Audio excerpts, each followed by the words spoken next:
કેમ રોવો છો દાદી? કેમ રડો છો?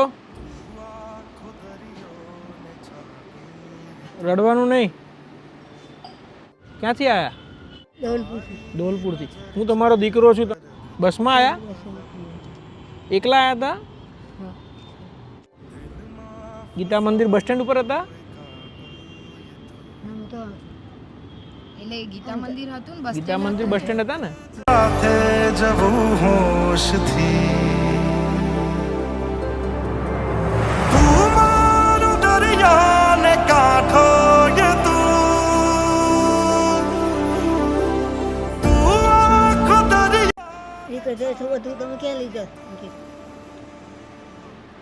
મારી સેવા કરી શકો. અમે તમારી સેવા કરીશું, હો ને? હું તમારો દીકરો છું, તમે ટેન્શન ના